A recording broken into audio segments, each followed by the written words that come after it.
Chapter 54. Take a breath and breathe. There was a knock at the hospital room door. Prey looked up from the newspaper he had spread open on the sheets.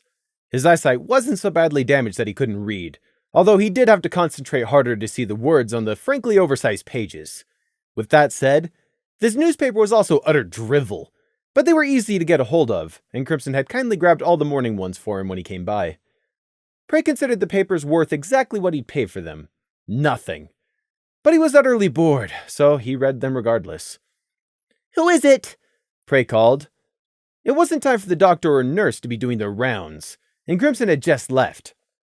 Perhaps it was Lemon Pink, coming by to inform him she'd successfully returned from crossing the Ridgeback? No such luck. "It's me. Scenic," came the muffled voice through the door. "Can we come in?" "Who is we?" Prey asked cautiously. Last he'd checked, Scenic was still confined to his hospital bed. Me and Carton Juice. You haven't met her yet. Is it okay if we come in?" Came Scenic's hesitant voice. Carton Juice. Prey's mind immediately did a search and pulled out the relevant information. Carton Juice was supposed to be the name of Scenic's mare friend. "What's she doing visiting Scenic? Aren't they trying to ban all visitors? For what possible reason could he think I'd want to meet her?" Prey scowled. He almost told Scenic to get lost. Almost. However, after Screech's visit, it would be expected of him to at least make an attempt. So instead, he quickly rolled up the large newspaper, or large for him at any rate, and shoved it behind his pillow. "All right, you can come in." It took a few seconds longer than necessary before the door actually opened, but when it did, Prey saw why. Scenic was in a wheelchair, courtesy of his two stiff plaster legs, although the casts were only the start of his bandages, bruising, and stitching. Seeing Prey sitting up in bed and waiting, Scenic hurriedly dropped his gaze, like he was ashamed. Or perhaps scared. Behind Scenic, and pushing the wheelchair, was a hulking, massive, orange-dappled earth pony stallion with hooves the size of dinner plates. It was a mare. Holy hell! It was a mare! "That's Carton Juice?" The mare was huge, bigger than most stallions Prey had ever seen, earth pony or not. She had muscles on her muscles by the look of it. She had 3 interlocking amber hexagons for her cutie mark, wore a huge turtleneck sweater and a friendly smile on what, based on the fact it was the front of her head, was her face. Prey assessed the threat she posed but decided it was no worse than the average earth pony. On average, an earth pony could crush Prey's skull with one kick, so Carton's extra hulking size meant little. "Well, don't just stand there. Do come in." Carton Juice didn't notice her colt friend's hesitancy and smiled widely at Prey as she pushed the wheelchair in, sympathy practically radiating off of her. "Oh, what a poor little lamb. Just like Scenic told me. At least he didn't get as badly hurt as my paint spot." A few of Prey's bandages had been removed, and some of his smaller bruises and cuts had faded, but Prey knew his face still looked a lot worse than it really was, although it would have looked even worse without said bandages. Prey put the bare minimum effort necessary to return a tired but still friendly smile to the huge mare, but his attention was mainly on Scenic. The wheelchair-bound stallion didn't want to be here. In fact, only here because Carton, dear, insisted I see my squad mates. But Celestia, after all he did, I don't want to see Prey. And I'm sure he doesn't want to see me. "Hey there, big guy," Carton Juice gently said as she pushed Scenic up to the foot of Prey's bed. "How are you doing?" "None of your damn business. Shove off," Prey thought. "I'm in the hospital. How do you think I'm doing?" he deadpanned. Carton's gentle smile didn't fade, taking it for genuine humor. "Paint Spot told me you saved his life. I wanted to say thank you for getting my big lug back home safely." "Actually, that was Crimson," Prey said. He hadn't done anything to save Scenic. In fact, Prey distinctly remembered leaving Scenic behind fully expecting the earth pony to die. "No, you did save me, Prey," Scenic unexpectedly spoke up. Crimson saved me too, yeah, but you all helped save me at one point or another." "So you came here to say thank you, yes?" Prey asked. If that was all, then hopefully they'd leave once Scenic had said his piece. "Of course. How could we not?" Carton Juice responded. "Gratitude should never go unspoken. So thank you, Prey. Thank you, thank you, thank you, from the bottom of my heart. This is the first time they've allowed me in to see my darling. If I'd known about you, I would have brought you a thank you cake with honey from my own bees. Prey barely looked at her. Her thanks meant nothing. She hadn't been there. Scenic, however, had yet to say thank you himself. Did he feel thankful? Was he now scared of Prey? Both? Carton Juice was still talking, expressing her heartfelt gratitude and pity for his situation. I know. I'll give your parents the honey cake and they can save it for you. Prey tuned her out. His attention was on Scenic. What do I say? What can I say? Prey's a killer now. He's killed ponies where I could not, and that's why we're still alive. How can I possibly say thank you for that? How can I possibly not say thank you? The soft blue of Prey's eyes did not change, but there was something different hidden behind his mask when he turned and smiled sweetly at Carton Juice. Thank you for saying all of that. You're too kind. No, thank you. Really. Prey kept the smile up. You're welcome, but I think Scenic has something he wants to say to me in private. Could you please give us a few minutes? Carton's ears went up in faint surprise at the unexpected grown-upness of Prey's request. She was standing behind the wheelchair, so she didn't see the way her cult friend swallowed either.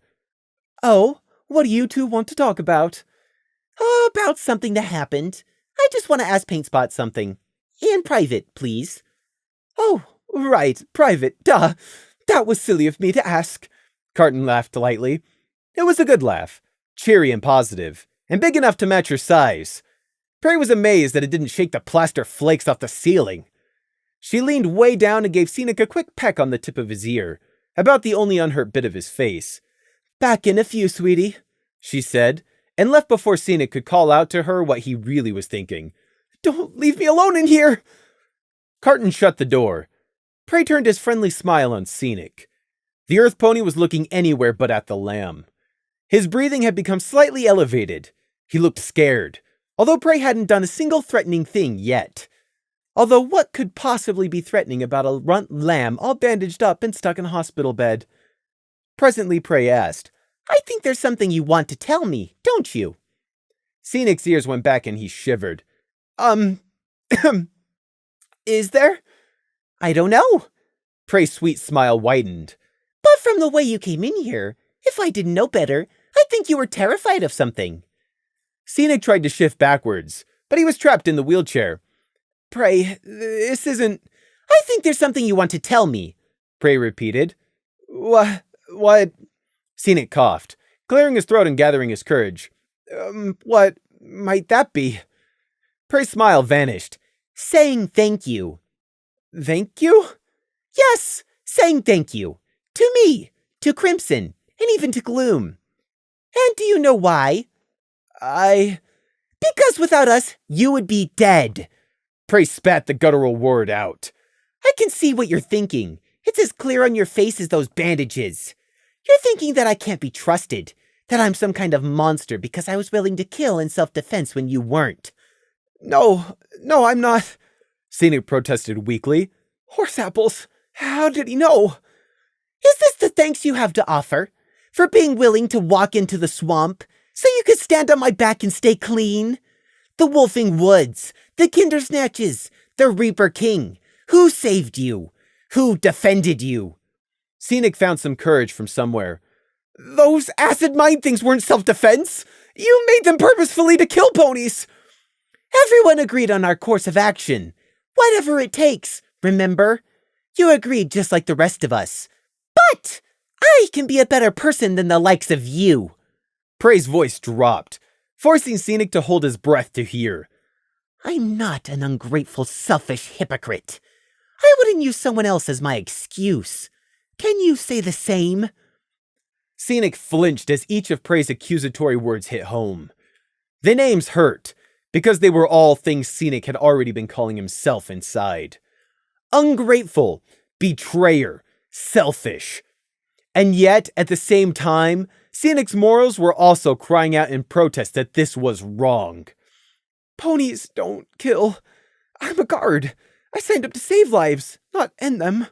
Wrong is still wrong. So that's it, huh? I'm weak because I'm not a murderer like you? The moment the words left his mouth, Scenic slapped his unbroken foreleg over it in instant regret. I'm sorry, I didn't mean that. But Prey had heard it all before. Coming from Scenic, the Earth Pony's ungrateful words were barely even offensive anymore, but Scenic still expected them to be. So, Prey let his muzzle wrinkle up into a half snarl as he pretended to be angry instead of merely just annoyed. No, do go on, Scenic. Tell me what you really think.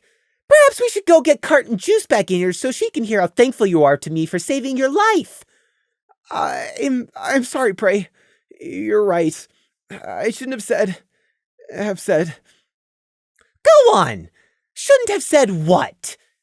Scenic took a deep breath and shut his eyes. I'm sorry I called you a murderer. Prey made a show of lifting a small hoof to rub his chin. Saying sorry for calling me a murderer, but you don't take it back, do you? Because you still mean it. You still think I'm a murderer. There was a pause, before shame made Scenic square his shoulders and face Prey head-on rather than hide his face. Yes, Prey. I do think that, and I shouldn't. I'm sorry. It's just that murder is still murder. Killing is still killing. Well, you're right, Prey said unexpectedly. Scenic's ears jerked straight up in surprise. Prey airily gestured with a hoof. Everyone wants to be a warrior, until it's time to do what a warrior does. Because you come from Equestria, you think it's all easily definable right and wrong. All black and white, like knights defeating villains in fairy tales. Heroes driving off the dragon. But believe me, outside the borders of your peaceful Equestria, we tell very different fairy tales. Prey stopped. He looked down at his hoof. What am I even doing? Monologuing? This is stupid. There's no point, he muttered. Prey turned away and pulled the hospital blanket up. He vaguely waved a cloven hoof blindly toward Scenic. Just go away. We've had our talk and you've made your feelings clear. You're grateful, but you're equally horrified. That's fine. I'll see you at work, if I'm not thrown in jail by the time we've all healed. Prey waited with his back turned, listening, but Scenic didn't call out for Carton Juice to come and fetch him. Wait for it. Prey's a fool. He saved my life. How can I be like this? But it was still murder. Prey even said so himself. But he's just a child. None of us had any choice. I'm scared. A fool shouldn't be a killer. It's all so wrong, and Prey scares me. No, you're so selfish. Think about how Prey must feel. Scenic wavered. And bingo. Scenic cleared his throat, then cleared it again. No, that's, that is to say, this is my fault, Prey. I know it's not fair, and I don't think you're a bad pony, or a bad person. You guys all saved my life, and I'm really grateful. But I'm also not a killer, and I'm happy about that. You killed, and I don't have to. I'm proud I'm not a killer like you. Wait, no, that came out wrong. Scenic hurried to adjust his words. What I mean is, I'm not judging you. Well, I guess I am just a little. But I know I'm also wrong to judge you guys for saving me. But I am right in not wanting to kill. But I'm really sorry you had to kill is what I'm saying.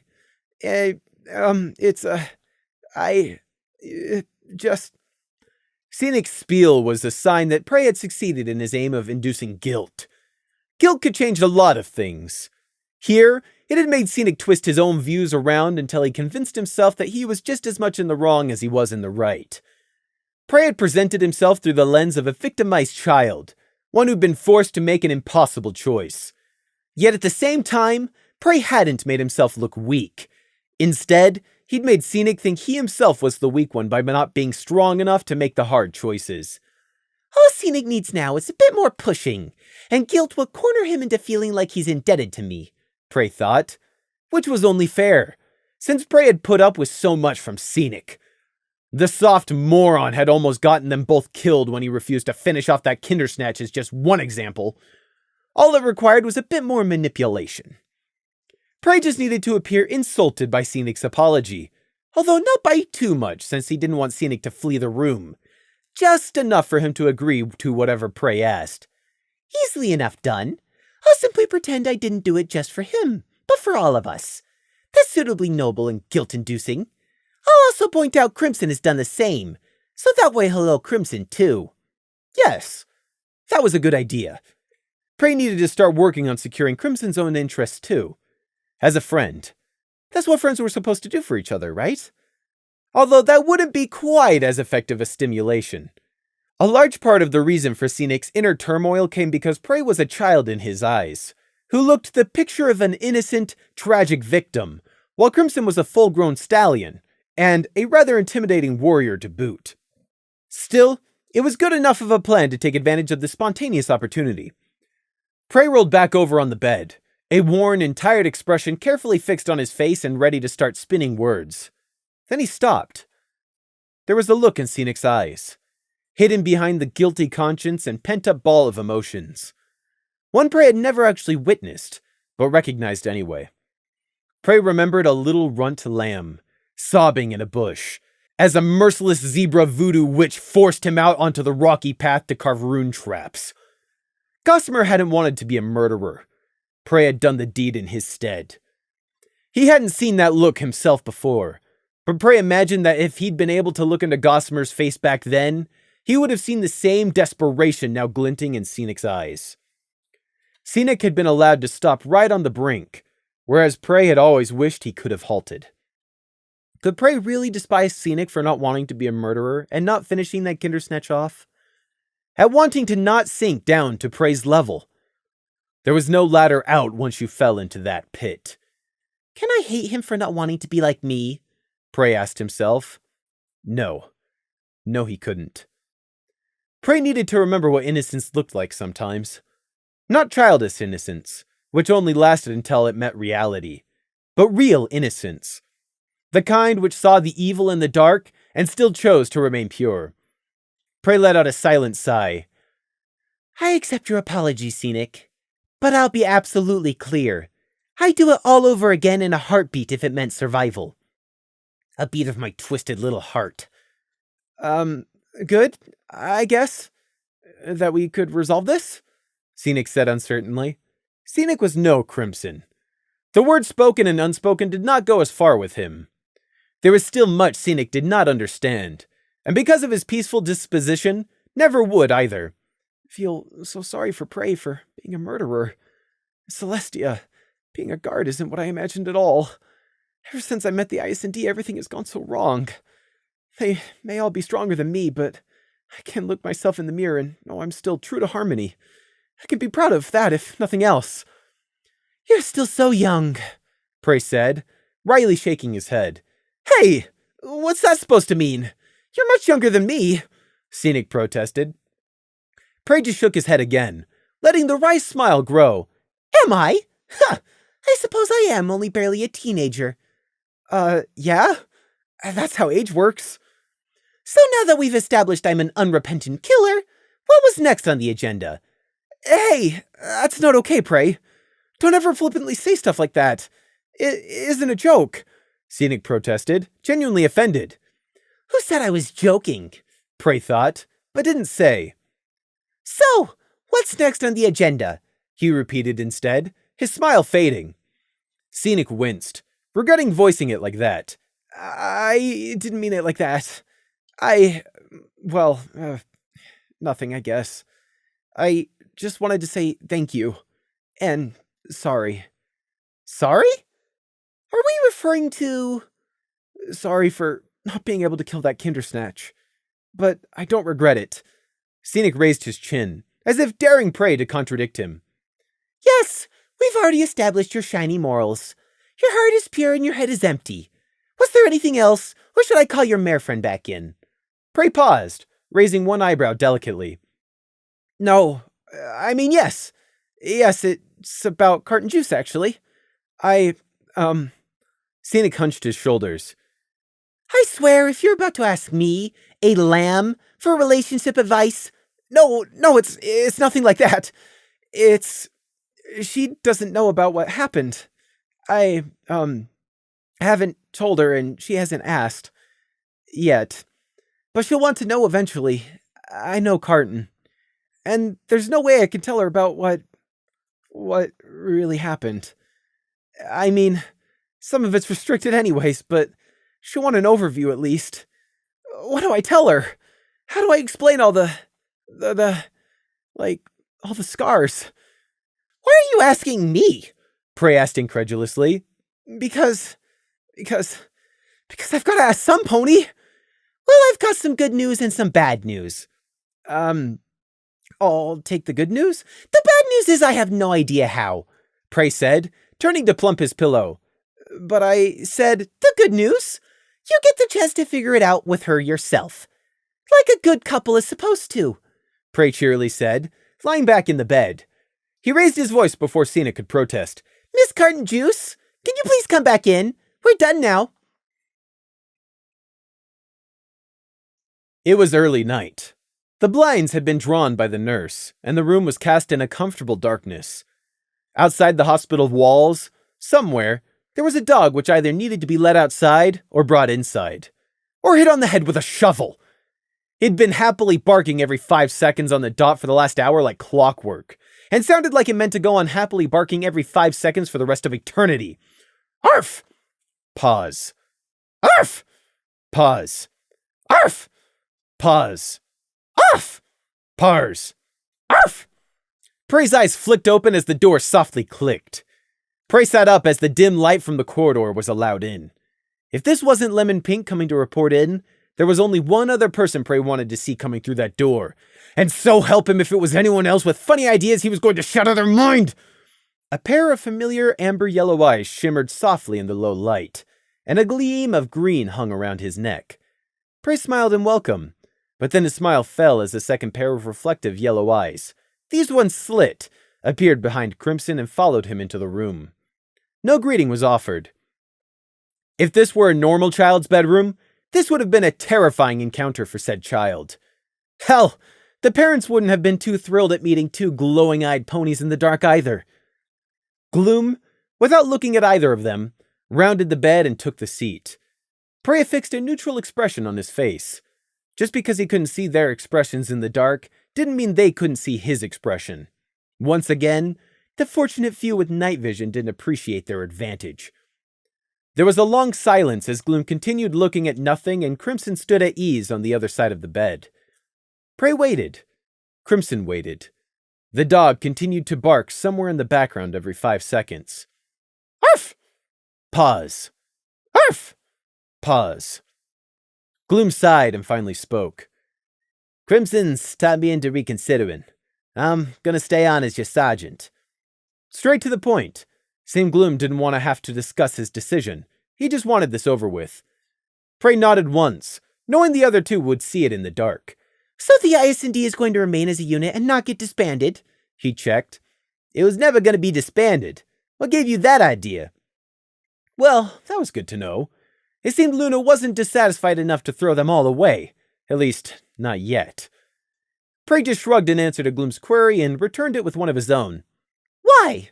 He asked, not needing to clarify. Why did you change your mind? Because, Gloom said. Oh, well that explains everything, doesn't it? Crimson shifted in the dark, and Prey saw Gloom's head briefly turn in the Pegasi's direction before looking back down. There was the sound of Gloom sighing, and then he expounded. Because of Princess Luna. Her Majesty spoke with me, actually in Pony, not just in my dreams. She told me to reconsider. How could I not stay after Her Majesty herself asked me to remain in the IS&D?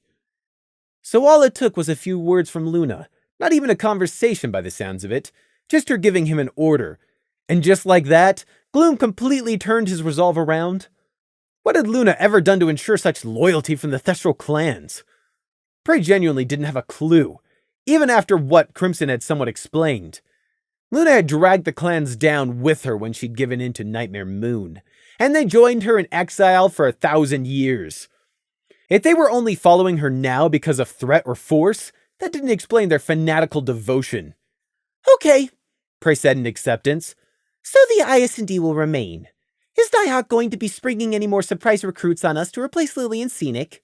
No, definitely not, Gloom said vehemently. Not after what happened the last time. The IS&D is no place for greenies and the inexperienced. That's been proven beyond all doubt. Gloom fell silent again. The annoying dog kept barking in the distance. But what more was there to say, really? The future was still unknown and uncertain, but at least a part of it had been stabilized. And although Gloom still hadn't actually apologized, at least he hadn't asked Prey about the bone-rot mines like Scenic had. Or about the other things. Prey thought it likely Gloom honestly didn't want to know the answer. Crimson, ever unpredictable Crimson, finally spoke up.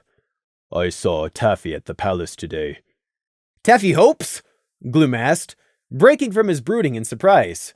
As if there could be any other eccentric unicorn by that name out there, but it really did seem out of joint with what they'd been talking about. Yes, Crimson confirmed tonelessly. She says she has a quintuple mountain of paperwork waiting for you. Her words. Gloom groaned, and then snorted a laugh. Of course she does. And she also said she would bake us a tray of sorry toffee, because she's sorry about us all being in hospital. Typical Taffy. She thinks all the problems in the world can be solved with enough paperwork, or, if that fails, sugar. If only. Gloom thought with a small sigh. Oh, and Lily Blossom's parents are suing us, Crimson added. Pardon? Well, they're trying to sue us. Or sue the Night Guard. It wasn't that clear, but I don't think they care which. Can they even do that? And sue us for what? Crimson's feathers rustled as he shrugged in the dark. Don't know, but they're suing for what happened to Lily with the Meldwood. Oh, I see, Gloom said, sounding suddenly sick. Captain Nighthawk told me to tell everyone not to talk to them or their lawyers at all. He said the Night Guard would deal with it.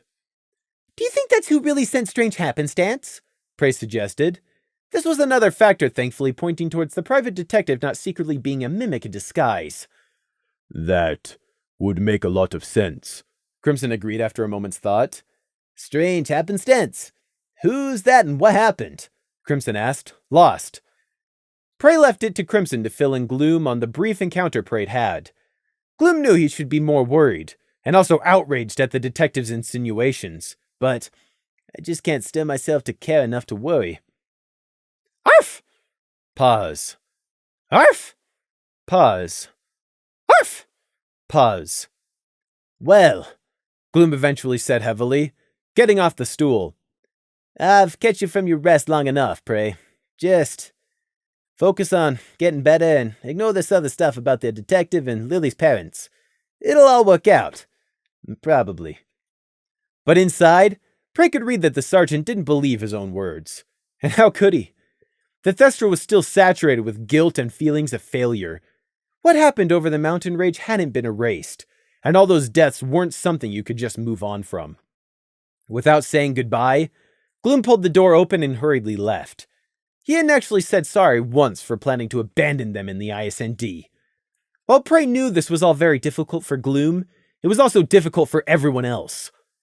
Prey considered the closed door in the dark, absently smoothing down an annoying tuft of bandage under his eye which kept sticking up.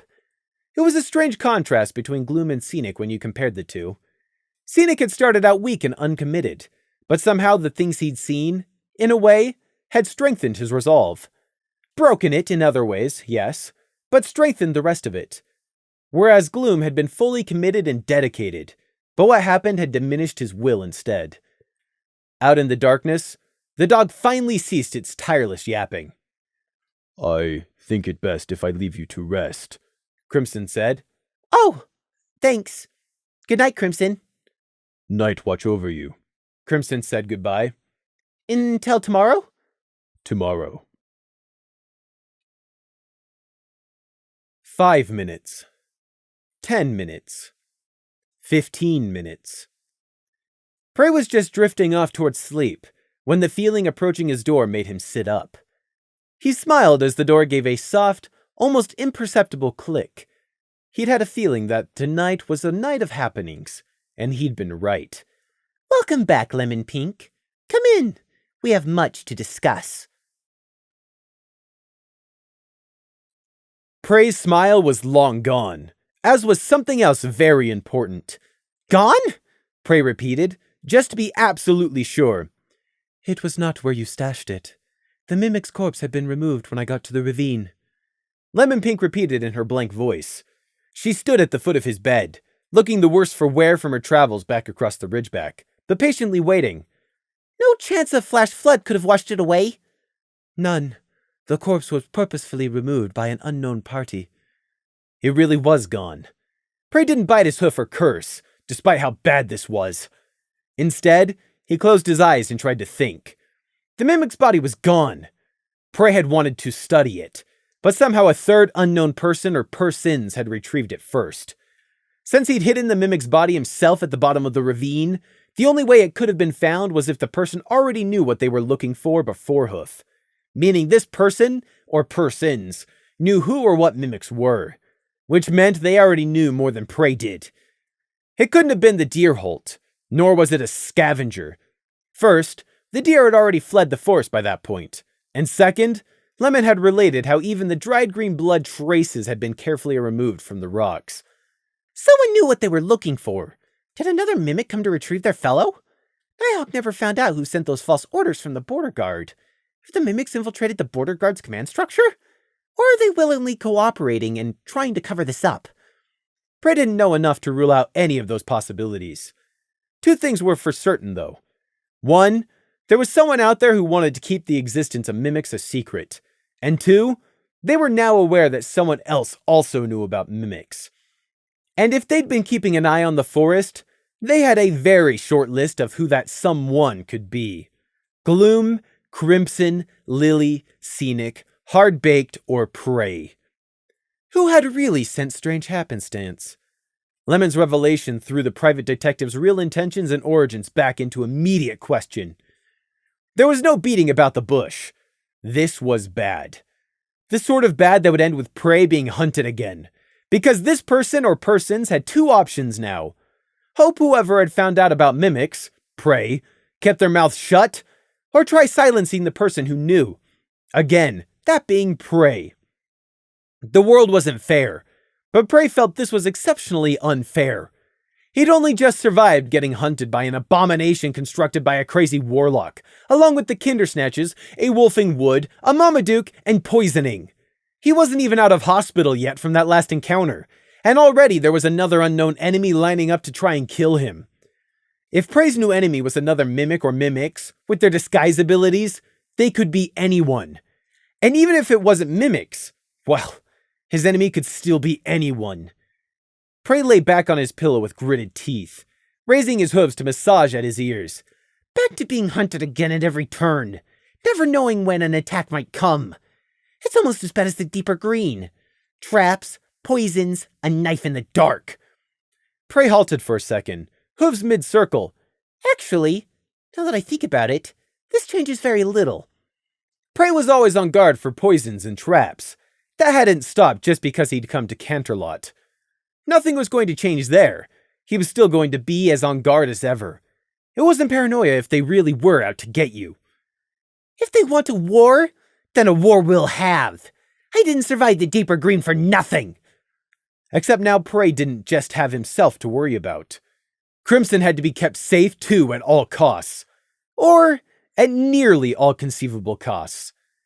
Prey opened his eyes with a sigh and stopped working circles into his floppy ears. Lemon Pink leaned slightly forwards, ready to hear his orders. She, like him, was perfectly aware of what the missing body of the mimic Shimmer meant, and she had had the whole trip back across the ridgeback to consider the implications. Prey cleared his throat and spoke clearly. New orders. Finding a secure base is now our top priority after survival and secrecy. Ideally, it'll be a place where the Veropedes can be housed, too. An old thought came back to Prey. Try the sewers. Perhaps they'll serve. I do know the main pipelines are large enough to admit a pony, and are usually only inspected by magical scans rather than in person. The overflow pipes would be a good place to start. Yes, Prey. Lemon nodded, accepting the suggestion. Returning to the matter of the Veropedes, do you have anything to add from your observations while bringing them back through the Diamond Dog tunnels? The same Diamond Dogs you sacrificed, Prey silently added. Yes, Prey. The beasts do not like the cold, but can withstand it even better than I can. Although dangerous to ride because of the spines, They make decent transport as they are nearly tireless. They also grow harder to control as they grow hungrier. What do you mean? Did they try to eat you? Prey asked sharply. No, Prey. The Veropedes did not break free of the runes binding them, even when I was not awake to reinforce my commands. It is just harder to get them to correctly interpret the commands you give. They keep defaulting back to searching for prey. As it was always going to be. Hunger can only ever be delayed, never satisfied. Prey let out his breath, thinking of the 2 giant armored centipede monsters. That's good. What else? And where are the Veropedes now? Hidden in one of the woods at the base of the Canterlot Mountain. Burrowed underground and in torpor. The largest, the one hatched by you, seems to be inquisitive. It examines almost everything, and I had to almost constantly keep its instincts in check whenever we encountered something new. Prey thought about the enormous insect encountering some random woods pony and being inquisitive with its flaying antenna, and didn't bother hiding a shudder. The smaller one, hatched by me, seems to be the alpha of the 2. It is only because of your runes that they do not try to kill each other for dominance, I think. They are obedient tools. Both are female, too. Lemon Pink added on the end, stifling a yawn. Mentioning them being hungry, they need to be fed. I know they can enter an almost hibernation state when not active, so there's that. But even so, they need to be fed, and soon. Yes, Prey. Prey would have liked to go and see his 2 new tools of mass destruction and fear himself. But for now, Lemon Pink would have to look after the 2 beasts in his place. He absently tugged at a knot in his wool. The plan for feeding the Veropedes once they'd hatched hasn't changed. We will be utilizing the meat farm industry. The meat industry in Equestria was something not many knew about. Ponies didn't eat meat, and very few non-ponies lived amongst the population. Thus, the topic was not something which would ever be mentioned in polite conversation. It disgusted ponies, but there were more than a few earth pony farmers who quietly took advantage of the meat trade. Pigs could be raised on waste and slops, and then carted off by train to Griffonia for a tidy little profit.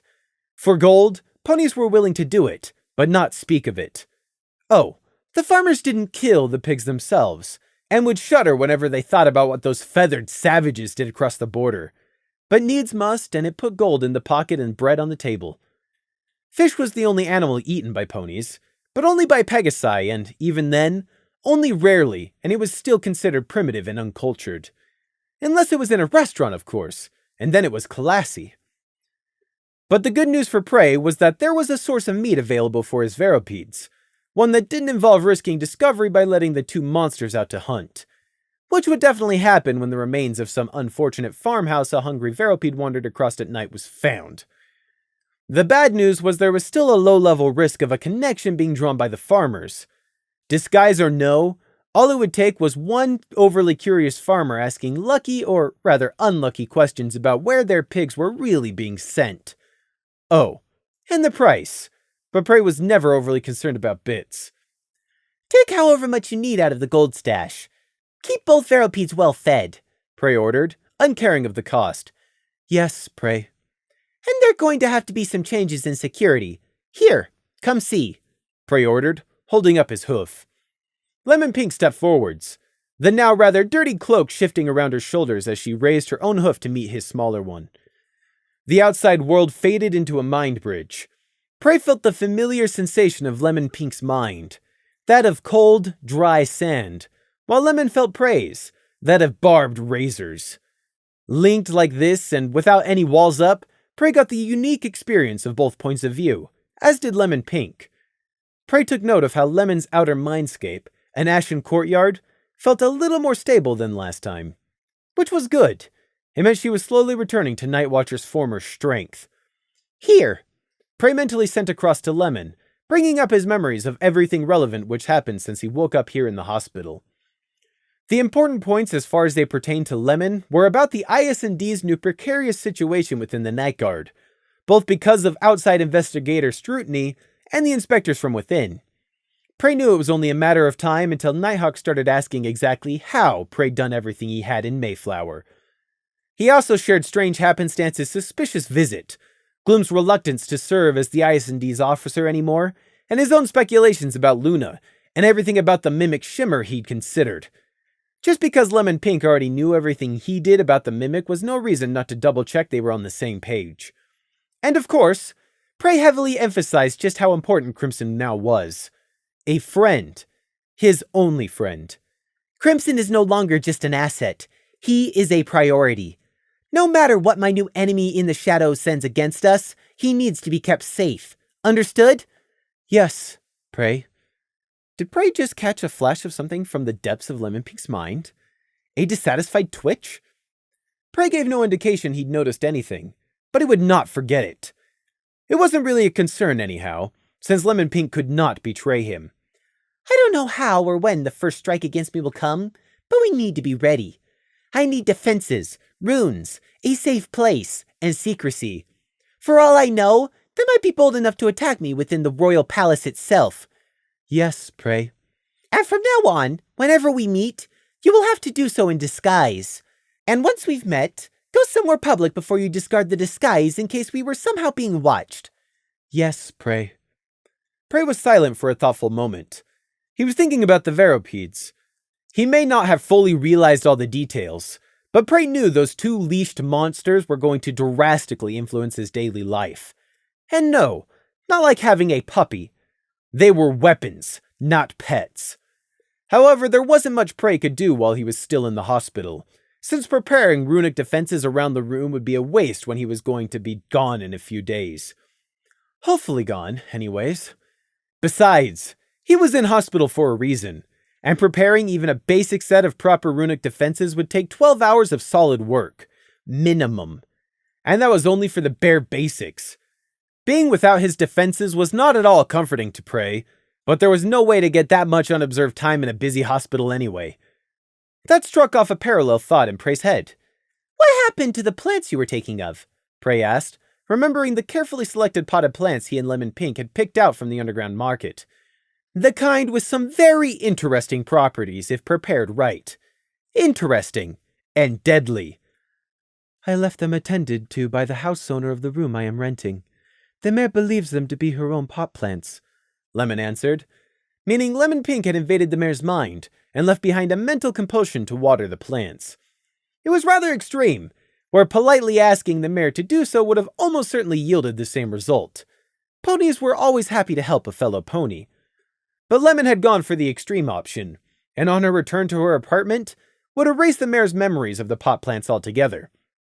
After Mayflower, Prey wasn't sure how okay he was with the casual creation of victims for convenience sake. It's fine. The mare won't even know anything happened once Lemon gets back.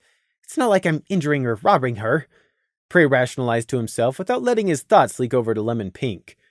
He refocused and broadcast his next thoughts to Lemon, letting her know he considered not needing to replace the plants a nice bonus, but not that important. If there is a next time, just abandon the plants if it isn't feasible to arrange a caretaker. Those plants are replaceable. Lives are not. Yes, Prey.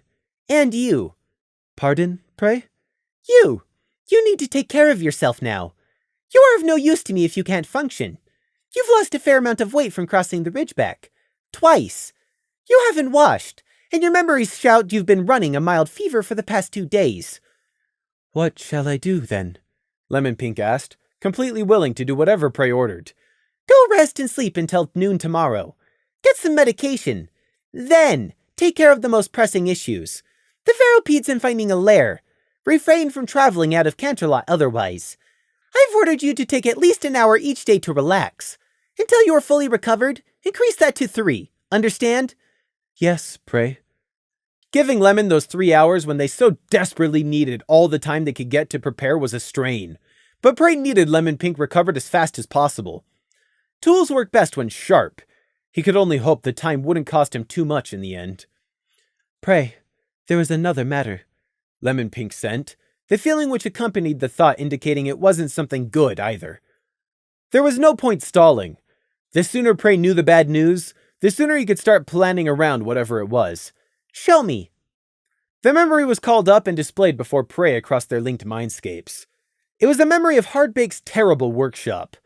Before Lemon Pink had left to return to Canterlot, she'd gone to the Warlock's old lair to salvage a few items of interest left undestroyed by Gloom's fit of anger which she'd noted from Hardbake's memories.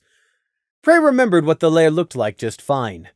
The red witch lights, The foul stench masked under bundles of sweet herbs hanging from the cave ceiling. The dark vats dug into the floor, and of course the shelves of bones and dead fish. That wasn't what Lemon Pink's memory was showing him. The cave had been ransacked, cleaned out, and then cleansed with fire. The lingering smell of smoke was strong in Lemon's recall, and in her place, Prey felt the blackened stones still hot beneath her hooves. It seemed the mimics, or whoever had retrieved Shimmer's corpse, hadn't limited themselves to just retrieving the false border guard's corpse. They'd wanted the warlock's work, too, or at the very least, to stop anyone else from getting their hooves on it. Unfortunate, was all Prey said. It was inconvenient, but not that unexpected. Because of course this new enemy in the shadows wouldn't have stopped with just Shimmer's corpse when the opportunity presented itself. They left no clues you could find as to who they may be? Prey asked without any expectation. He wasn't disappointed. No, Prey. Prey briefly wondered what the night guard had made of the burnt-out lair which, to their knowledge, should have been untouched, Gloom's minor destructive spree notwithstanding. Prey put the lair from his mind since it was a dead end, and Lemon did the same, dismissing the memory. It all faded back to gray ash and a starry courtyard. Prey observed the transition, thinking and judging. All of Prey's other projects would have to go on hold, and until Lemon Pink, Crimson, and himself were safely protected, those projects would have to remain that way. Not that Crimson would be aware of Prey and Lemon's work. The danger was very real, and not something Prey was taking lightly. However, Prey himself did have a bunch of free time on his hooves. Since he was in the hospital and lacked the time and privacy to build any set of runes even resembling a proper defense, that meant he had nothing to do while laying here waiting to heal. Aside from caring for the 2 Veropedes and keeping them hidden, and most importantly fed, there were only 3 projects that Prey didn't want to put on hold, and which could be worked on while he was wasting his time here in hospital. Well, 2 of them he could. The third wasn't so much a project as the outline of a plan. One which Prey was not looking forward to, but needed to be done. The encounter with the Reaper King proved that. If Prey could steel himself to go through with it, that is. Prey shuddered and quickly turned his thoughts towards the other 2, much more measurable goals, letting Lemon Pink see his thoughts. If I am to sit here in hospital, I might as well spend my daily strength and time doing some useful rune work. I think solving the newest additions to the list, don't you? It would be better than just sitting and anxiously waiting for whatever Nighthawk or Luna decided to do with the IS&D.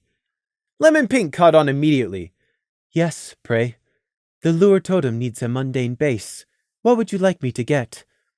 Prey thought for a moment, but in the end, despite his distaste, there was only one item that would be fitting.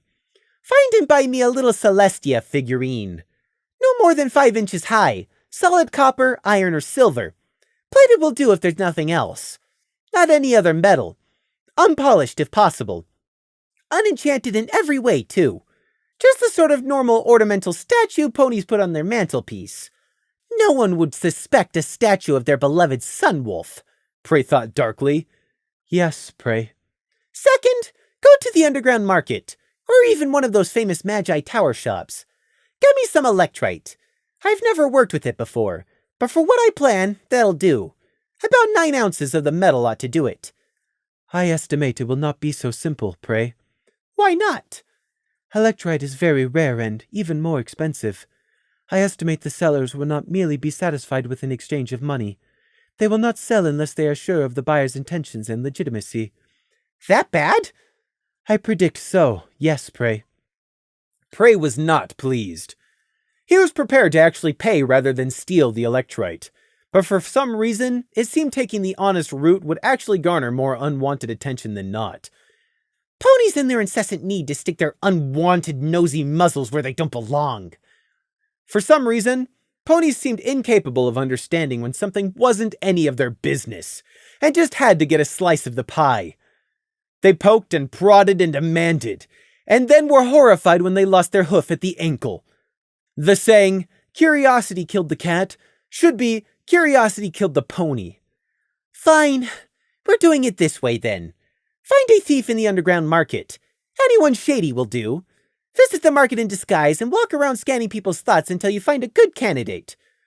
Invite them to discuss a business opportunity over coffee or something. Then stun them with the Mind Blank spell, and insert the compulsion to take the job no matter what, with the job being stealing enough Electrite for my uses. Yes, pray. If they succeed in stealing some Electrite, good. If they fail, make a new disguise and find someone else. Repeat. If they succeed, stun them again, take the Electrite, and implant a false memory about them finding the Electrite already stolen when they broke in. Oh, and place a false calling card too. Prey added in a moment of flippant inspiration. The notion was completely ridiculous, but because it was so outlandish and stupid, the enraged owners who caught Lemon's thief, and Prey was certain they would eventually track down and catch the thief, they'd be completely baffled by the story the thief told. Even if they tortured the thief, or dug up an illegal mind mage from somewhere, however unlikely that was, the thief's story would hold true, because the thief would believe it was true. The angry owner would be left chasing a ghost which didn't exist, like some kind of daring cat burglar in those ridiculous fictional pony stories. Once you have the Electrite, don't touch it or use it. Scan it for enchantments, and even if you don't find anything, hide it somewhere for a full week. Only if no one's recovered it by then are you to bring the Electrite to me. Clear? Yes, pray. Good. Oh, and what's the going rate for Electrite? Prey asked, mildly interested. Lemon Pink's memory was almost as eidetic as his own, so she had little trouble recalling the prices from when she was in the underground market a month ago. As of 1 month ago, it was 900 bits for a 10-centimeter spool, or 2,850 per ounce. And Prey wanted 9 ounces of the ridiculously precious magical metal. While Prey still had a great deal of money from Garrow left over, it was not an unlimited resource. Perhaps stealing it really was the best way to go after all. See to it, Prey ordered. But only after the Veropedes are taken care of. You've rested, and seen to your own safety first. Yes, pray. Good, and thank you, again, for coming when you did to Mayflower. Yes, pray. Prey kept his mindscape blank for a long moment as he reviewed everything they just exchanged. That's all for now. Prey broke the mental connection and let reality wash back in. He blinked around the dark room. Lemon didn't waste time saying goodbye. She was already heading back for the door, stifling a huge but silent yawn of her own. The door shut after her, and that was that. Or he hoped it was. Prey didn't get much sleep that night. Lemon Pink may have made it back to Canterlot, bringing the Veropedes and removing some of his problems, but she'd brought back with her a much more serious one. The mimic or mimics, and what that meant for him. They were already circling out there in the murk somewhere, like an angler shark. It's cold out there in the middle of the ocean. Cold, dark, and lonely. There's nowhere to hide. You can't outswim the shark. All you can do is defensively draw in your limbs to present no easy targets and try to be facing it head on when the attack finally comes. Which was what Prey was going to do. He was preparing his defenses and getting ready. But I have teeth of my own now, and I'm not afraid to bite. If you want to swim in the same waters as me, you need to watch out for the whirlpools first, Prey thought darkly, grimly promising no mercy for whomever or whatever came for him. Sometimes it doesn't matter who the bigger shark is, but which is hungrier. Only time would tell if Prey was the one. Nighthawk came the next day, with all the authority of Luna behind him, looking for answers. And this time, he wasn't going to take no for an answer. It was just what Prey had been dreading. The day started the same way. He woke up in the same bed. The same annoying doctor with those glass bottle spectacles had come in and did the same morning check of Prey's vitals. "You're doing great. In fact, we can take out some of those stitches today for you. Won't that be great?" Following that had come a truly terrible breakfast, almost as bad as one of Cookie's, and then the start of a long, boring morning where Prey had nothing to do but stare with distaste up at the stupid fool's mobile. He'd already finished all the newspapers Crimson had kindly brought, Lemon not having gotten him any of the materials he'd requested yet, nor did he anticipate she would for several days yet. And there was nothing to do but lie here. His healing wounds felt itchy and scratchy, especially the poisoned burnt skin under and around his eyes. Prey was lying restlessly in bed, worrying and uncomfortable, still being peeved over his damaged eyesight, when Crimson arrived. Crimson! Prey exclaimed, sitting up enthusiastically, irritation wiped away. Come in and talk with me, please. I'm so bored. Crimson half cocked an ear and obliged, shutting the door and taking the stool once again. Did you sleep well last night? After we disturbed you, I mean. As well as could be expected. Well done on talking gloom around, by the way. I would strongly prefer not to have someone else as our sergeant, Prey said, kicking aside the blanket so he could more comfortably fold his legs and lie down on his front to talk with Crimson. Me very much too. I cannot imagine serving Princess Luna without Gloom as the sergeant. Prey didn't agree with the serving Princess Luna bit, but Crimson and him were each different people with different goals, and that was okay.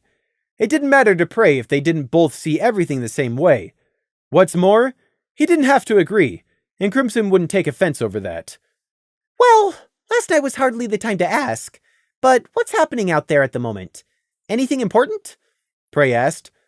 Lemon Pink, only just having returned from trekking across the mountains last night, understandably hadn't been up to date with what was happening in Canterlot, and anything reported as important in the newspapers was almost exclusively drivel. Actually, you could remove the almost. Prey was finding this so novel. To ask a question, and actually have to wait for it to be answered out loud instead of hearing the answer in their head, and not being annoyed by the wait at all. Crimson gave a flick of disdain. Yes, something did happen. His tone said all there was to know about his own opinion of what he had to say next. After the gala dancing party which so delayed the night guard. It's a little bit more than just a party. It's a huge political gathering. Oh, sorry, please continue. Prey quickly apologized when he realized he'd interrupted Crimson. Crimson just shrugged his wings to show he wasn't bothered. After the gala, where those cowards tried to discredit Princess Luna, the vote finally happened. The crop holders won. The crop holders? It took a moment for Prey to recall the distant-seeming problem with the crop sharers and holders following Wheatplow's trial. The riot seemed such a distant memory. Oh, so Greenfields won, did he? Prey asked contemplatively, twirling the end of the ribbon around his hoof. Crimson tilted one ear. Was that the crop holder leader name? Yes, that's him. The one Wheatplow was planning to frame. Oh, then yes, he won, Crimson said with disinterest. A major political victory and loss, a paradigm shift in power to the crop sharers, and the dedicated efforts of hundreds of ponies who wholeheartedly believed in their party, all reduced to a disinterested, oh. Anyway, the Night Guard has arrested 2 of the lords. Pardon? Which lords are we talking about? Prey asked. The lords who tried to blackmail Princess Luna, of course, Crimson answered. I thought she said to ignore them and not make repercussions. Well, they've been arrested now, so the Night Guard must have discovered them doing something criminal not related to the gala. Crimson flicked his wing again. A Lord Raspberry, and somebody called Duke Strofanhoof. I don't know what they did, because we're on medical leave, I mean, so the IS&D haven't been told yet. A Duke was not a lord, but Prey got the point of what Crimson was saying, and he couldn't help but smile cruelly at the news. Both the Duke and the Lord were rich, privileged ponies who'd been greedy enough to grasp for more. Hearing about their misery amused Prey, although he wouldn't have been pleased to be told that, on him, the smile actually looked like one a small child who'd wandered into a candy store and found it was free Taster Day might wear. Prey didn't know about anyone else, but he'd been personally stunned at the audacity, the sheer unprecedented arrogance of the nobles when he'd heard how they tried to blackmail Luna. Were they dropped on their heads as foals? Had they gone selectively blind to the fact that Luna was an alicorn? Couldn't they see her horn and wings? Had they really believed such an insane scheme would work, and regardless of whether it did or not, that they'd actually get away with it? Did they meet and plan in secret, pat each other on the backs and stoke themselves up until they believed their own lies about it being for the best? That Luna would hesitate if there were enough of them opposing her, just because of law and equality and freedom of speech. Was it something in the water that made politicians think themselves so smart, so untouchable, so above reproach? Prey could only shake his head at their stupidity. I can scarce believe it took him this long to learn what all people living across the border know. The ponies only care about their own, and by opposing Luna, they showed themselves to be traitors. Abject failures, the lot of them. Their parents should be ashamed. Prey was halted from speaking with Crimson further, as he would have liked to have done, by Nighthawk arriving. Captain Nighthawk didn't knock. He just opened the door and marched straight in. Nighthawk paused briefly on seeing Prey and Crimson both in here talking. "You're visiting, Crimson. Never mind. This actually saves time," Nighthawk said with gruff briskness. Prey hadn't really been expecting to see the Night Guard captain. The sun was up and it was halfway to noon. Nighthawk's workday was long over. He should be in bed right about now. Not to mention, Prey didn't want to see Nighthawk either. This boded ill. Behind Nighthawk, Lieutenant Starry Wing followed him inside, and Prey saw a further two night guards standing outside in the hallway. Why had Nighthawk brought so many guards? Was this all a prelude to arresting him and Crimson? Prey sat up on his haunches rather than continue lying down. He wanted to be ready. "Captain Nighthawk." Crimson nodded, standing and addressing the captain formally even if he wasn't on duty at the moment. "What have you come for?" Prey finished, eyes flicking to Starry Wing who stood blocking the closed door. "Answers." "Answers," Nighthawk stated just as plainly as his thoughts. No subterfuge. No one could ever accuse the captain of not being to the point. "Ah, answers.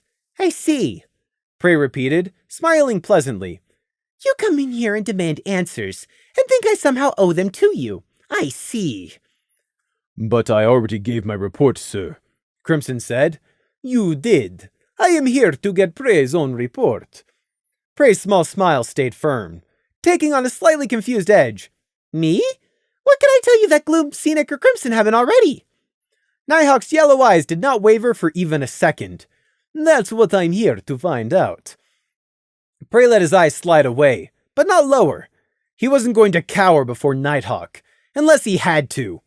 "Until then, act like you've done nothing you had any choice in, no matter how disreputable those choices were." When Prey didn't otherwise respond, Nighthawk grunted. "Let's not waste any time then and get started." Prey was a master at lying. But what was the saying? What a tangled web we weave, when first we practice to deceive. It's commonly accepted that a liar will eventually be the cause of their own fall. Give them enough rope and they'll hang themselves when they forget a previous lie and contradict themselves in the future. Prey's memory, however, was near eidetic. But that's not what made him such a good liar.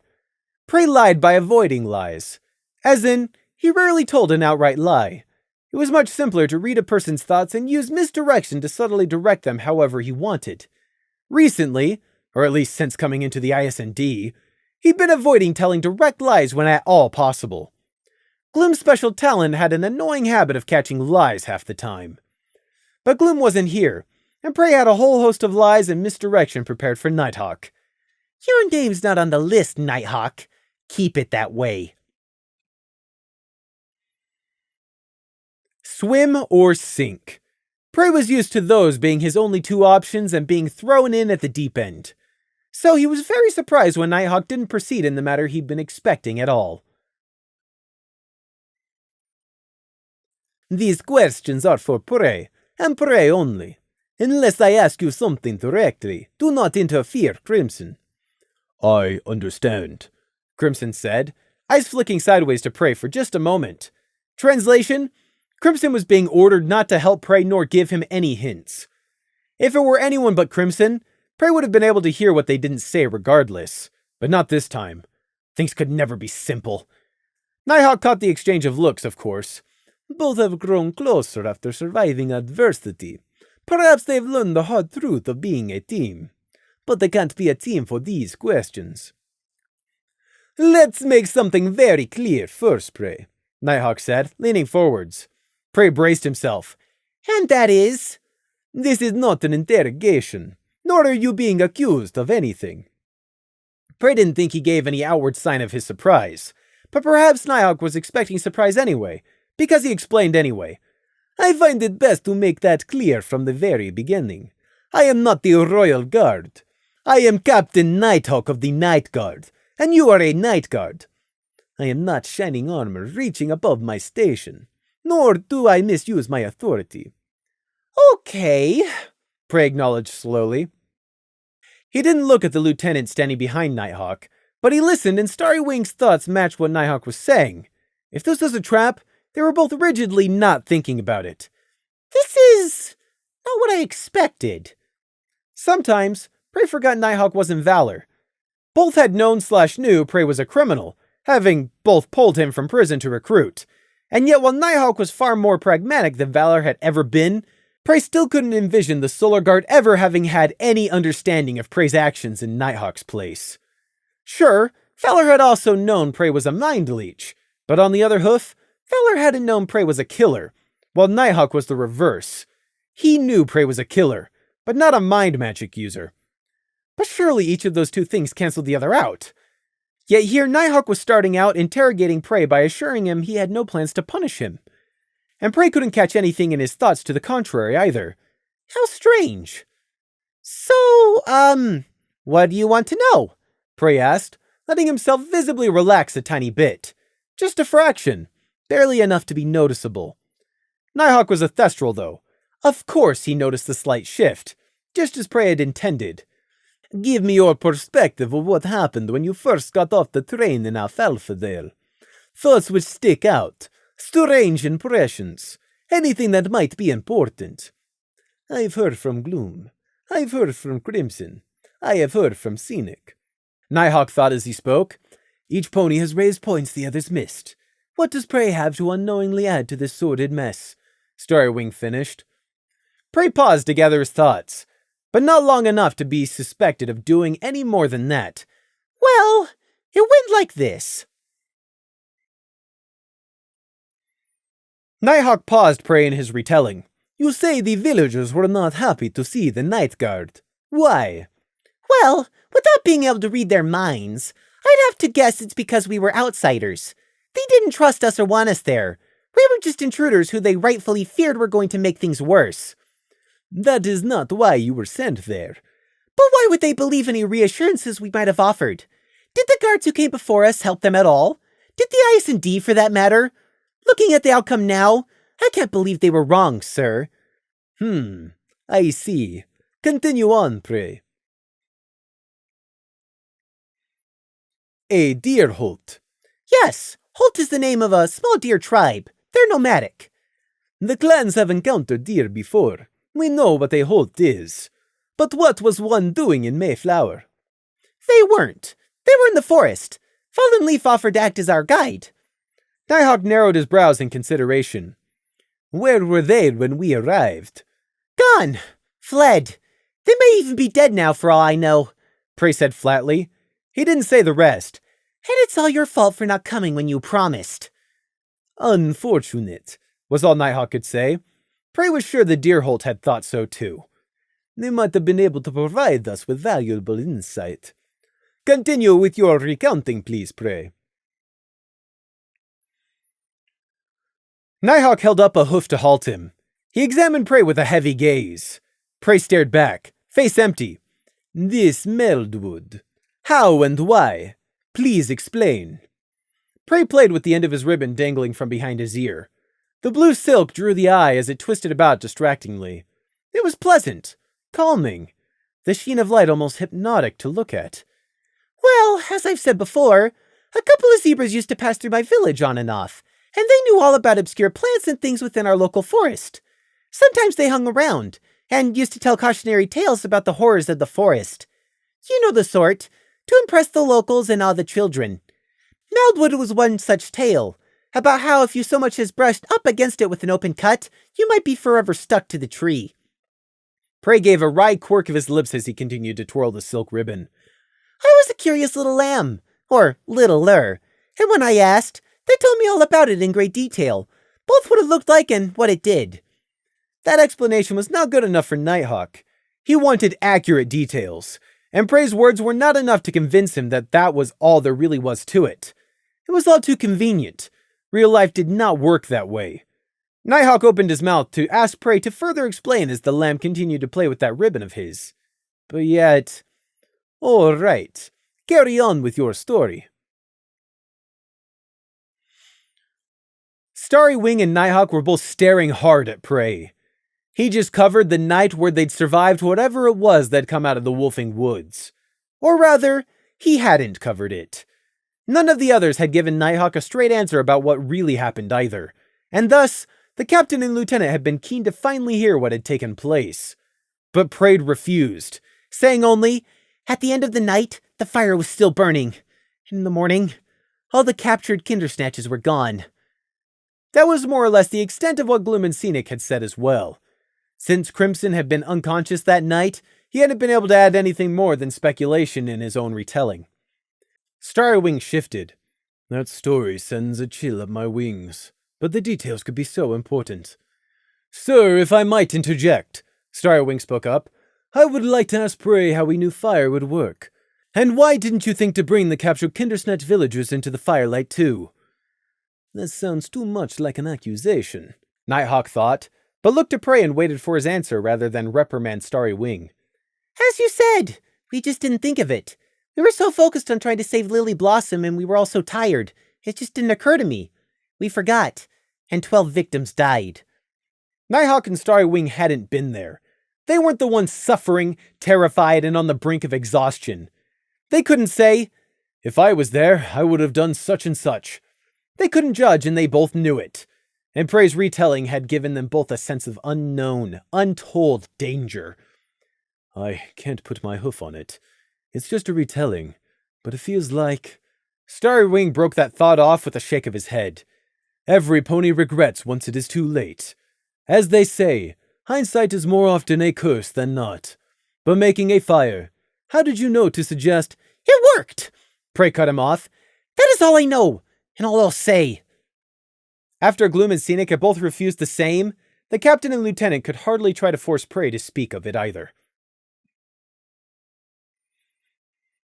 And then, of course, they eventually came to Prey's creation of the bone-rot mines, although he was careful to never actually name them as such. Nighthawk had spoken true when he said this wasn't an interrogation, even if it had the hallmarks of one, but that was just an unfortunate appearance because of the nature of the questions Nighthawk was asking. But when it got to this part of the tale, Nighthawk's grim face grew even grimmer. Prey's hoof reached up for his ribbon, but he stopped halfway. Scenic, Gloom, and Crimson had all already given an account of what he'd done, so trying to gloss over this bit wouldn't work, and might make them think he was callous and unrepentant. Or worse, trying to hide something. That wasn't something he could afford when they were already so worried about his capabilities. "If they only knew what else I could do and have done with my runes." You made magical acid traps, Nighthawk stated. "I did," Prey said simply. You knew how to make them. "That's right." And you could make more at any time. "Yes and no. Not without the ingredients and reagents, I couldn't." But you could if you had the ingredients. "Yes." Prey raised his head. He would not let them mistake him and think him ashamed. He had fought to survive. Those are weapons for killing, not defense. Stealth weapons. When it came down to it, Prey reached for his knowledge to kill, not disable. Why did he not hesitate? Nighthawk thought shrewdly. Once again, Nighthawk was not horrified like any normal pony would have been. But he was still a pony. Thestrals may accept violence as a sometimes unavoidable necessity, but death and killing was still something to be avoided if at all possible. Next to his captain, Starry Wing couldn't help but think, acid traps that can kill a whole group of ponies in a moment. It's horrible. I don't even want to think about what something like that in the wrong hooves could do. And what made you think that such weapons were appropriate to use, Prey? Nighthawk asked. He did not say it in an accusatory tone, just a request to know the blunt facts. "Sergeant Gloom made the call. His words were, 'Whatever it takes.' The warlock had to be stopped," Prey answered, keeping his gaze straight and not sneaking a glance at Crimson like he wanted to. I know it was Gloom's orders, but I want to know why you used them, Nighthawk repeated. "The warlock wasn't going to refrain from killing us just because we'd returned the favor. There's no such thing as collateral damage in those circumstances," Prey said unflinchingly. You felt it was your responsibility to make the call on using lethal force, Nighthawk asked next. There was no point repeating that it was Gloom who'd given the order. "I made my decision with the potential number of lives I might save in mind, not the number I might kill." Prey'd been having an awful lot of these conversations with far-reaching consequences in this hospital room. He felt there should have been some kind of evidence of that. Something grim and stern about the room. Not the colorful Foles mobile and motivational posters stuck on the walls instead. It felt deceptive when if he gave one wrong answer, it might have him thrown back into prison with no escape this time. All right. You did what you felt you had to. I am neither agreeing or disagreeing, since I wasn't there. But who taught you how to make those acid traps? Nighthawk asked seriously. In the space of the breath Prey drew to answer, he weighed up the best thing to say. This was one of those times it would be best to outright lie. The mystical traveling zebras weren't going to fly again. My father did, before he died. Like Prey had predicted, he'd gotten a surprise, but instinctively, Nighthawk accepted that answer on a base level. In the clans, it was usually the fathers who taught their sons or daughters the way of the warrior. Not exclusively by any means, but it was more common than not, so it made sense to them. Still, Nighthawk asked, Your father taught this to you, a fool. Prey gave a small shrug. I didn't think it was strange at the time. What child doesn't want to be just like their father when they grow up? Of course, by then, it was too late. And no, I don't know where my dad got the recipe from. And now I'll never get the chance to ask him. You do your father proud. I'm sure he'd tell you that if he were here, Nighthawk said gruffly. Prey didn't say anything. And what did your father do with this knowledge? With these weapons, you mean? Prey asked bluntly. He wasn't an idiot, and Nighthawk knew that well enough. I am not accusing your father of anything. I am sure he had his reasons. But I want to know what he was doing hoofing out such dangerous knowledge to a fool, Nighthawk said unflinchingly. My dad didn't teach anyone else, if that's what you're asking. Prey affected a sharp snap in his tone and anger in his eyes. He was trying to protect the family. My dad only wanted what was best for our family. That lie burned on Prey's tongue, but it was necessary. We lived on the border, like the village of Mayflower we've just come from. You've seen it. You know what it's like living on the edge of the wilds. It's dangerous. Timberwolves and lesser basilisks are the least of your worries out there. We've no guard force or rangers. We're not a warrior clan like you Thestrals. We don't even have a militia. We haven't got weapons or armor. We can't even fly. So how else do you think we survive monsters? We fight monsters off our way, or we die. That's how. You're not in the wilds anymore, Starwing told him. Same to you. But you didn't stop being a warrior the moment you came to Equestria, did you? You were right. I didn't consider how that would sound. I apologize, Prey. Starwing dipped his head. I don't like doing this. Prey is in the service of Her Majesty, but it can't go unaddressed, Nighthawk thought. Crimson, you are the only one to see the destruction these acid traps can reap. Is there any way you could say they are not a danger? Crimson stirred at being unexpectedly addressed, since he'd been informed this conversation was for Prey only. No, sir, I can't. I saw them melt through flesh and bone like water. If I'd been splashed, or been any slower. Prey's shoulders hunched at Crimson's shiver. Crimson was not meant to have been in the minefield. I'm not sure I could have gotten out alive if it weren't for my necklace, sir. I don't blame Prey for that. He warned us against going in there. It was my fault I didn't listen, not yours, Crimson said, speaking that last bit directly to Prey. That's another unpleasantness I'm going to have to unfairly address, Nighthawk thought, sounding unhappy. Prey, I'll be blunt. Nighthawk leant forwards and rapped a hoof on the floor to regain their attention. This isn't something I like doing, but it's the law. You must realize, Prey, that your knowledge now represents an active threat to public life. I haven't done anything! Listen to what I had to say first, Nighthawk interrupted. There is a law in Canterlot whereby ponies with the ability to pose a credible risk to pony life are placed on a watch list, with some exemptions.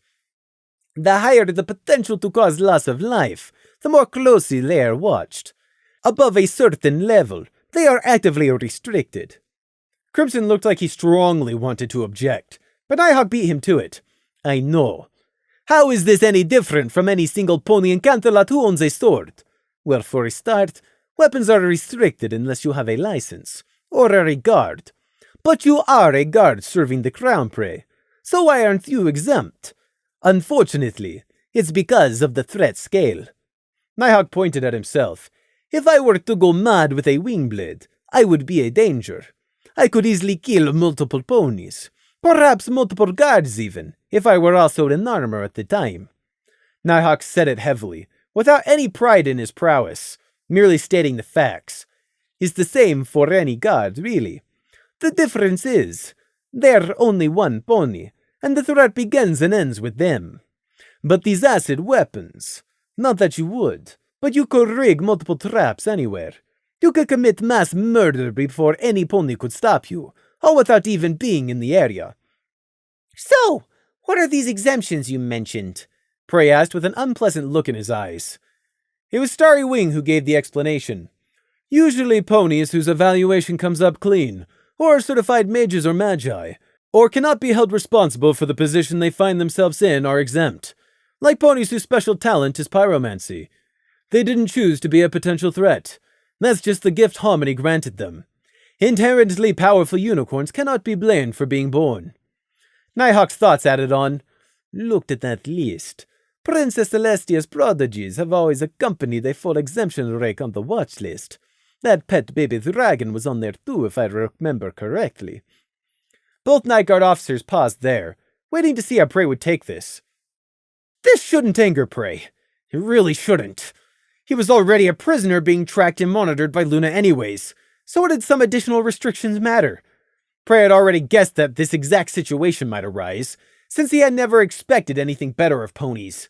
As such, it shouldn't anger him. It shouldn't. But it still did. Is this my thanks? When any single unicorn in the whole city could go out and learn lethal spells, and you're saying I'm the danger? That is enough, Prey, Nighthawk said. Prey disparagingly waved his forelegs, showing off the gold tracer band still on them.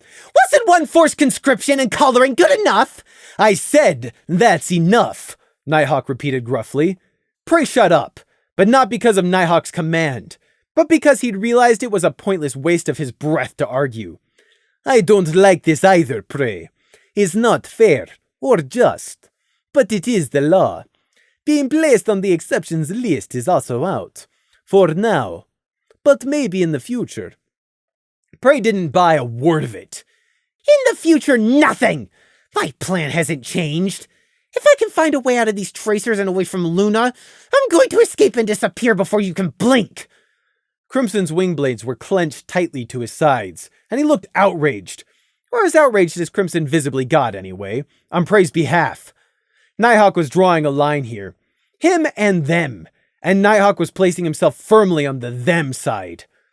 Nighthawk seemed to catch on to this for himself, and his frown deepened. I hope you realize I don't want to do this. It is not my choice. You are Night Guards. You both deserve better. This is the thanks Canterlot gives us for protecting them against the dark. Cowards, the lot of them, Nighthawk thought. He took a breath and spoke on. There is a list of the restrictions and circumstances on you and places you are not allowed to go into, Prey. Starry Wing will bring you the paperwork for the waiver later. You don't have to sign it. In fact, don't. But you are expected to follow the rules listed there. Most of them won't matter to you since being in the guard overrides them. But when you leave the Night Guard and go back to civilian life, you're going to have problems. When I leave the Night Guard? Prey thought in surprise and deep suspicion. Not if, but when? Does he honestly think Luna will ever let me go? There's no way that's ever going to happen. Luna is immortal. What does she care about those who age and die in her service? Except Prey wasn't going to age either. For now, it wasn't a problem. But if he still hadn't found a way to escape from the Night Guard in a few years' time, people were going to start to notice. And at the current rate the IS&D is hurtled without a care into danger, I'm liable to be killed long before I have to worry about anyone noticing I don't age, Prey thought, the knowledge of those odds doing nothing to comfort him. And me, sir, Crimson spoke up, voice surprisingly stiff. Since I am now in possession of this necklace, does that not make me a threat to civilian life, too? No idea, Nighthawk said bluntly. I don't make the call, and I didn't make the one for Prey. It is up to Princess Luna. There was a very subtle warning in Nighthawk's words. You've had it rough, and this isn't fair, but it's the law, and there's only so much insubordination I would tolerate. Crimson's teeth clacked together as he shut his mouth. There was a period of silence after that. Nighthawk and Starry Wing on their side, Prey and Crimson on theirs. Starry Wing eventually cleared his throat. We've gotten a bit sidetracked with this unpleasantness. No ponies questioning the contribution the IS&D has made. Perhaps Prey could finish his retelling of events from his point of view, the lieutenant suggested, looking to the captain. A good point. Continue on, Prey. The angry part of Prey wanted to refuse and sneer at Nighthawk, but he was far more sensible than that.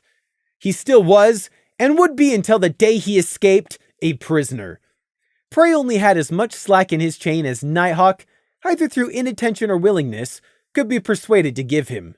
Because at the end of the day, Prey still had a chain about his throat, with the other end going back to the foot of Luna's throne.